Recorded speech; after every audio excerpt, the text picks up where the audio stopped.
Hello, hello. Hi everyone, my name is Christian Reeves. I am an electrical engineering intern here at AC Electric. This is my final intern presentation. I hope you guys all enjoy it. So to start off, I'm going to tell you a little bit about me. I am an electrical engineering intern, like I said here. I am also an electrical engineering student at California State University, Fresno. I will be graduating in December with my bachelor's degree in electrical engineering. I also plan on getting my FE this semester. And while I was here working for AC Electric, I was mainly based out of Fresno and Visalia. My plan for the future at the moment is to get my PE as soon as I can. I understand I have to work a couple of years, 2 years underneath somebody with APE in order to be able to test for that, but that is my goal. And right now I am still debating going back and getting my master's degree, but I definitely want to work a little bit beforehand before I do that. So now let's talk a little bit about AC Electric Company. Some of this stuff is going to be kind of repeat if you've watched or listened to Elise's presentation. But here are our mission statements as a company. The first one is we wish to earn loyalty from our customers. Then we want to differentiate ourselves by offering turnkey solutions. We want to attract and retain the best and brightest individuals. We want to relentlessly pursue an accident-free workplace. And we wish to exceed the expectations of all of our stakeholders. After that, here come our values: integrity, quality, professionalism, knowledge, safety, service, family, community. But what I really liked was our 2025 conditions of satisfaction. It was broken down into 3 different sections, the first one being for people, as you can see. And the first part of that is to prioritize building a pipeline of exceptional leadership talent in-house at all key levels, with very rare exceptions for extraordinary talent. And that is something I actually find to be very admirable about this company, is that we wish to grow the people we have. We prioritize building their skills. We prioritize building them up, making them more successful. And that is something, like I said, I think is very admirable. The second part of that is to assemble the right expertise from all areas of the company into cross-functional teams capable of delivering great projects to our customers regardless of the adversities and challenges that accompany them. The next one is for markets. And the first one is to ensure profitable growth with robust cash generation through the post-COVID recession while ensuring professional and financial growth for everyone at AC Electric Company. Again, showing how much our people here at this company really matter to this company. This includes continuing to grow our existing Bakersfield, Fresno, and Visalia markets while establishing a strong foothold in the SoCal and Sacramento geographic markets. We also wish to continue to be the contractor of choice in select markets, including federal, utility-scale solar, healthcare, distribution centers, and soft cell telecom. And lastly, we get to growth. And the first one for growth is to generate a minimum of 10% net operating income, NOI, and days sales outstanding under 40 days on revenues of $250 million by financial year end 2025 for the whole company. This requires an average annual growth of 22%. The foundation of this is built on the $140 million in revenue for financial year end of 2022 with at least 12,008.6 NOI. Now for me, and my experiences in this internship at this company, I was working under Frank Reyes, who works under Isaac Obel Jorgensen out of the Fresno and Visalia divisions. I was working with Frank Reyes on our Tule River casino project, and that was a very rewarding experience in my opinion. It gave me a lot of opportunities to learn new perspectives for a variety of different things. And I'm very, very grateful I had that opportunity. Working with everyone that you can see on the board was a genuine pleasure. I loved working with every single one of them. Every single one of them came to work with a good attitude, and they were all very supportive and willing to help me anytime I needed it. They're all wonderful people. Now let's talk a little bit more about my experience at AC. At the beginning of my internship, I was actually shadowing Frank Lopez. I wasn't immediately working with Frank Reyes. And I traveled with Frank Lopez to multiple job sites. Frank Lopez, by the way, is a superintendent. And at first I was a little confused by his job. His job seemed to be a lot of just go over here, talk to people, go over here, talk to people. And then I actually started shadowing him and going around and listening to his conversations and seeing what he was doing. And that actually is tremendously helpful for this company. Because a lot of what he was doing, you can actually see up on my presentation, was ensuring that we had enough manpower, was ensuring that we had enough material, was to check in and see if there were any major issues that he might be able to help fix. And most importantly, to check progression on how we were doing in that project. And I think that is vital to success on our projects, especially when he goes back and talks to Isaac or talks to the project management team to update them so we have a better eyes-on experience, so to speak, and a better understanding of how the project is progressing. And during this time, I actually helped create panel schedules for one of the schools that we were working on. And that was rewarding. It taught me a variety of different things in terms of electrical, in terms of being able to actually understand what the panel schedules are saying and what those values mean. But after I was working with Frank Lopez, I went out to Tule River, like I said, and I was working with Frank Reyes. There, I had the opportunity to sit on a number of meetings with him, and he walked around the job site with me and explained how, what everything was, how we were progressing, really making the project, which kind of seemed abstract to me while sitting in the office, more real. And I could understand a little bit more about some of the issues that we would talk about.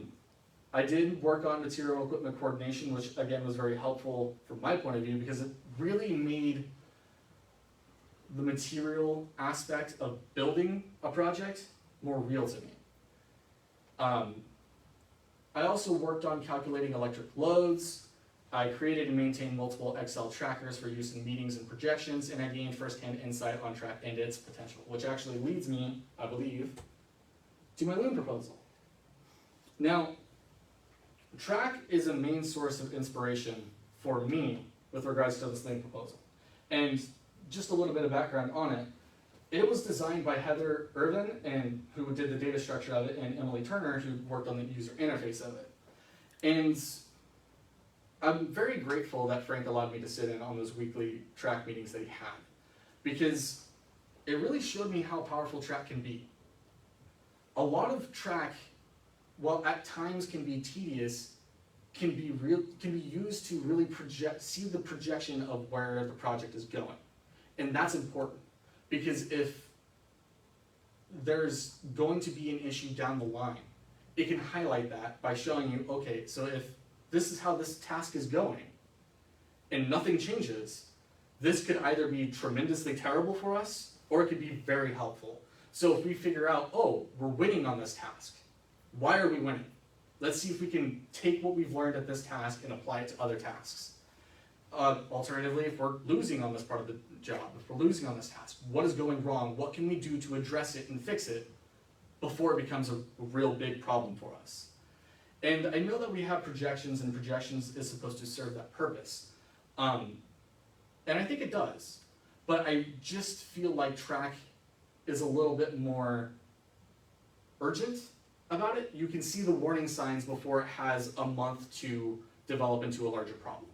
And that I think is helpful, especially if you're doing weekly meetings like Frank was. And it's important to actually dive into it head on. If you're not approaching this as a tool that is going to be very useful, you're not going to be able to make the data in it actually seem helpful. It's not going to mean anything to you. If it's being updated every couple weeks, then it's no different than just going to projections and not even having track in the first place, if you're not trying to use it.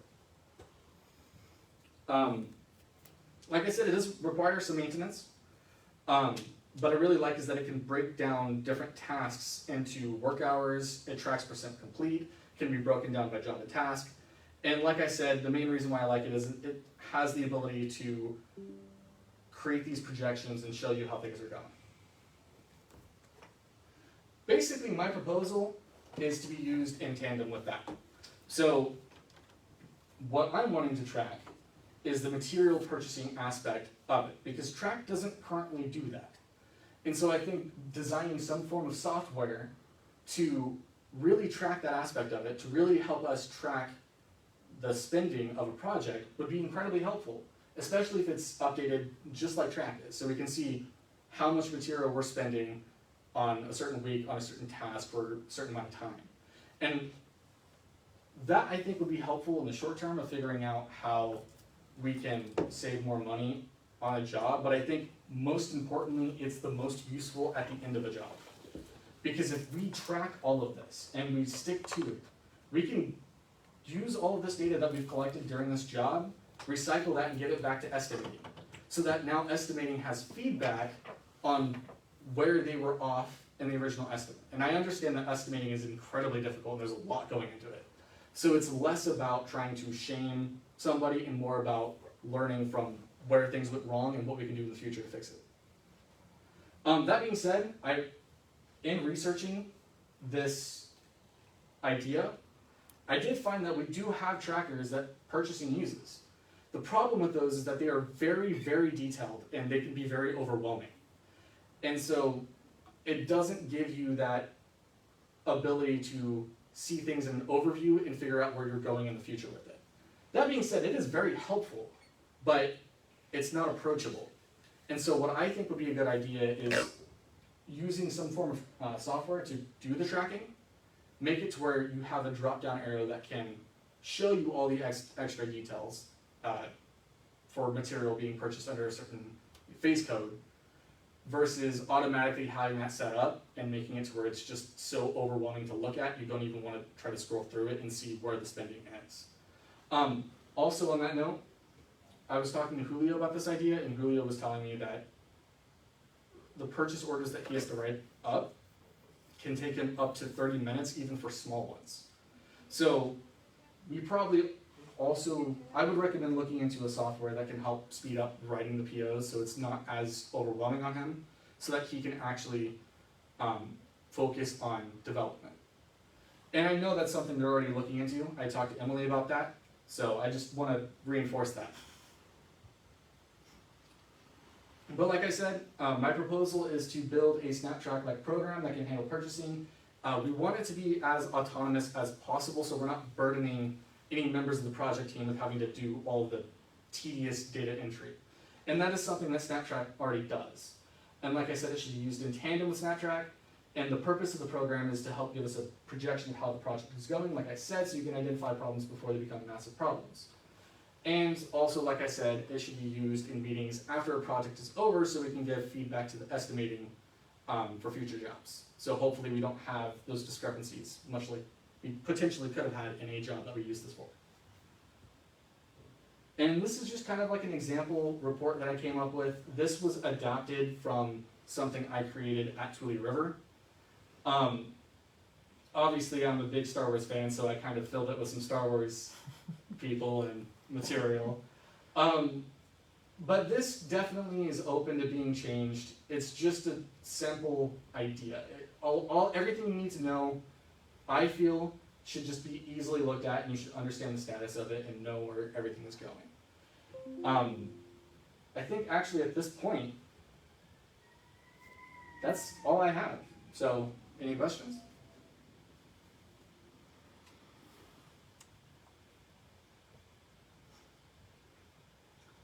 I feel like that was a lot of word vomit.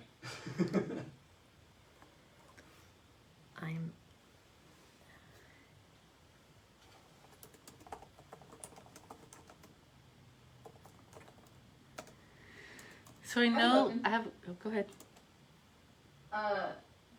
Did you? I think I recall you said you used this method on Tule, right? Is that, I got that correct? I used an adaptation of this Excel sheet that you see in front of you on Tule. Unfortunately, I didn't do it at the start of my time when I was training somebody else on how to do material equipment coordination. I was thinking about what would have been helpful at the start of it, and that's where I got this idea to build it. It was also heavily inspired by Track. Well, that negates my follow-up question, which was how did it go? But I see what you said. Right. And I think, Heather, you can take some of his presentation and we can cut it up and put it for information for people in the track training itself. or Okay, wiki yeah, I missed support. the first half, but I'm gonna go rewatch it. Yes.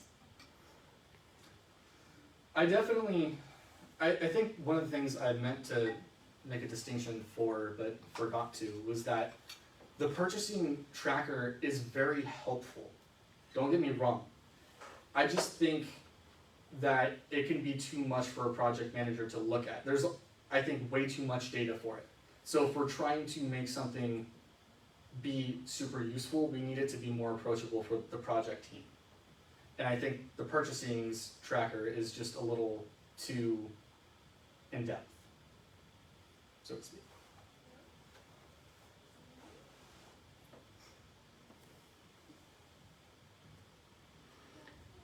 So I'll ask a question. What was your favorite part of the internship? Getting to know the other interns, without a doubt. Admittedly, at first I was kind of trying to avoid book club because I thought, oh, you know, I've already read the books, I don't really need to go back into book club. But I'm glad I did go back because I was able to spend that time getting to know Brody, getting to know Elise, getting to know Rachel, getting to know everyone there. And then even just going to the intern dinners and going rafting, all of that really made me feel like I made friends here. And that to me really made this internship worth it, is to know, hey, I enjoy working with the people that I'm working with. And making new friends is just, I love that. It's awesome. So. Hey, Christian, what were your top 3 takeaways this year from being out on site on a project? You had a pretty good opportunity to get your eyes on how a pretty complex project gets built, working with a project team. What were your biggest takeaways, pluses and minuses from that experience? That, from an electrical engineering, I do think I have 3 for you. The first one that immediately jumps to mind is what I was talking to Frank about, I think yesterday or maybe the day before. We were reviewing a model for another job. I think it was for a hospital job that we were looking at getting. And part of the thing that was discussed for that job is that according to the model, some things are going to be very hard to construct. So from an electrical engineering point of view, that really showed me and demonstrated to me the importance of bearing in mind constructability when it comes to designing a project. Because on paper, something can look fantastic, but if you can't build it, that does not matter. You're not going to get that end product. Another big thing for me was learning about how vital communication is. Going along with that, like, sub point is removing your ego from the project. It's not about you, right? If you send in an RFI, that's not AC Electric trying to make the engineer look bad. That's us trying to figure out how we're going to go forward and construct the project. Because at the end of the day, we need to get this built. That's our goal. We're not here to make people look bad. We're here to get the project done. And that's another big thing, is just remove ego. Because it doesn't need to be there. All it does is get in the way and stop you from being able to do things. And the last one had to do with the material and equipment coordination.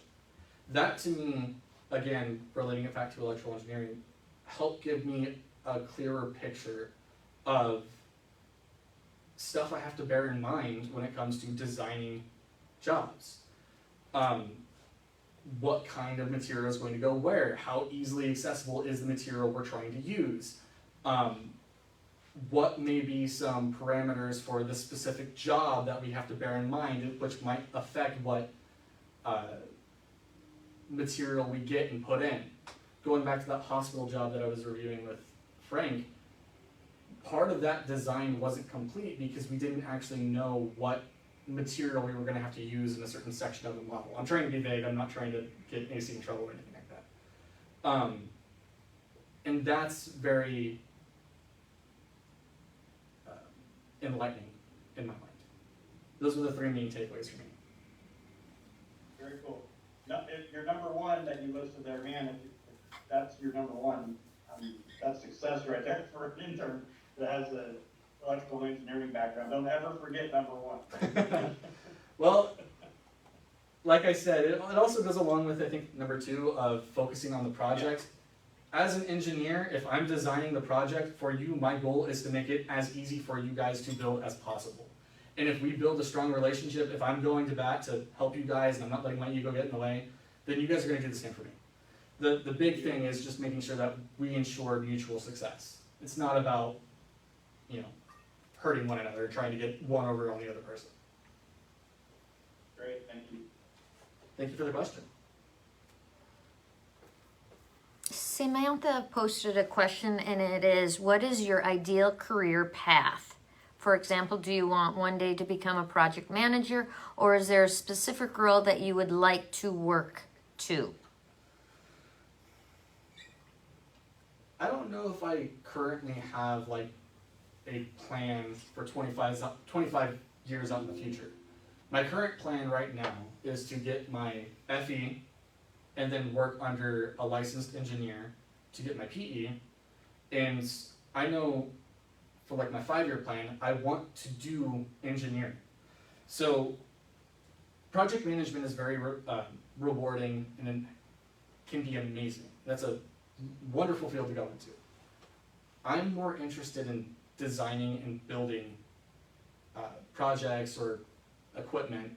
So ideally what I would like to do is help use my knowledge to build either projects or equipments or whatever to improve our society. Because I know that's what I can do. I know I am capable of doing that.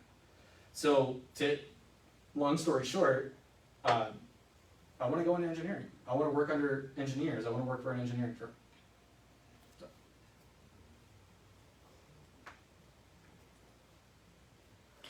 Samantha says, awesome, and thank you. Of course. Have you, Christian, this is Darren, have you started reaching out or applying to engineering firms? Or do you have some engineering firms that you're targeting? I have not yet reached out to engineering firms. I am open to recommendations for ones that I should reach out to and target. My immediate goal for the past several years has been get my degree.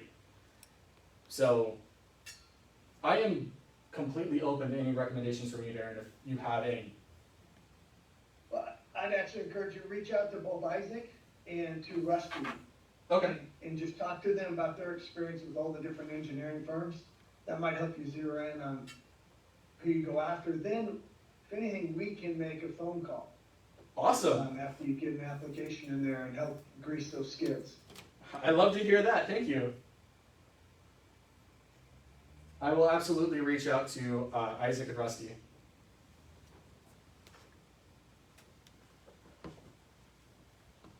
What made you choose electrical engineering?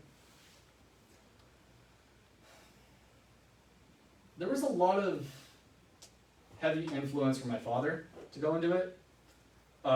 Truthfully, I was kind of resistant to it, but it goes back to what I was saying earlier of, I know I have the capability of helping design whatever we need to ensure a better future for our society, for the world. And I know electrical engineering, especially right now, is in high demand when it comes to figuring out new solutions for renewable energy, trying to figure out how we're going to, tackle climate change. There is a lot of opportunity in that field. And that is what really made me love it, is the idea and knowledge that I can make a difference in our world. And that's what I want to do.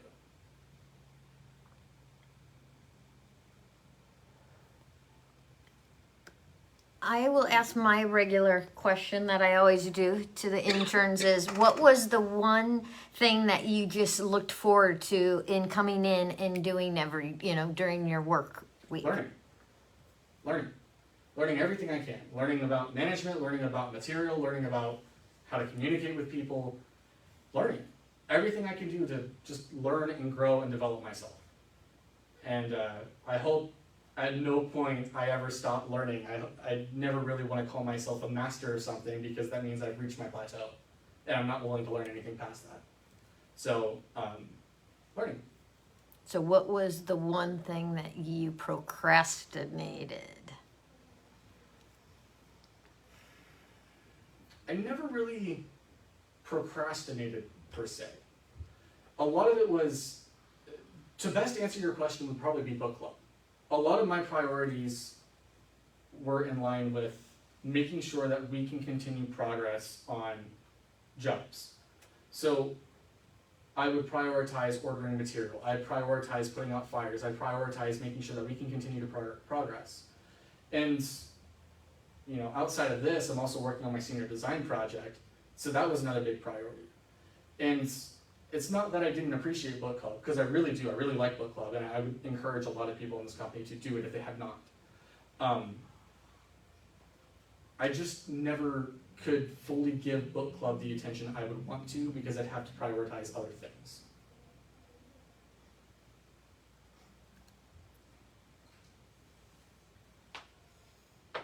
Christian, what's one thing that you learned that you didn't expect to learn in this internship? How problematic ego could be. Because if all you're concerned about is your ego, you can really stall a lot of progress. I know I keep harping on that, I know I keep coming back to that, but that's really a big lesson for me to have learned, I think.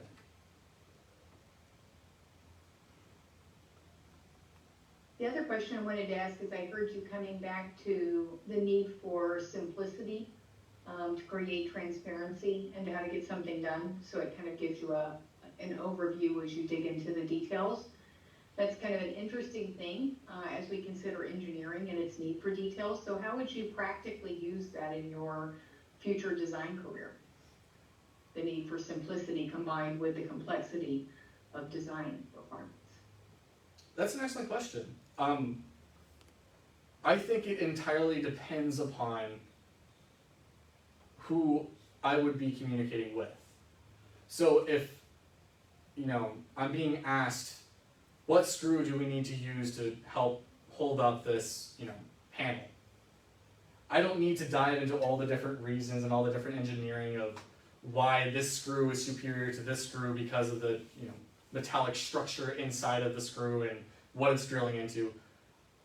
Really, I could just say, oh, well, use this, hex head self-tapping screw, that should do everything you need to do. But if I'm talking about, I'm communicating to the project manager, or perhaps Isaac or Rusty, or Darren for that matter, if there's a safety concern, then I'm going to want to dive in as much detail as I possibly can and say, hey, look, I know you guys want to do this, you want to wire it this certain way, but if you do that, you're going to wind up applying voltage to all these different structures that you shouldn't otherwise apply structure to, or voltage to. That might hurt someone. So it depends on the circumstance, and it depends on who I'm communicating to and what the need is. One thing that I think should be simplified but not overly so is the why. That's the main thing for me, is why we're doing this certain thing. If there isn't a huge demand for understanding why, then I don't need to put a whole lot of effort into explaining it. It can be rather simple.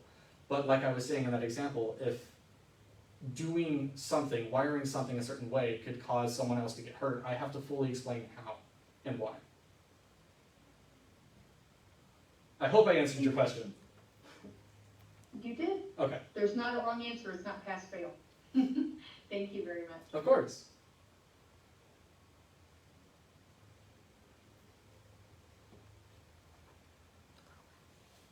Anyone else got anything for me?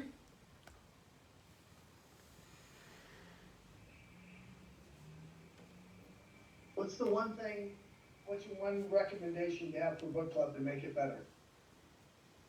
Or not book club, the internship, I'm sorry. Oh, the internship, okay.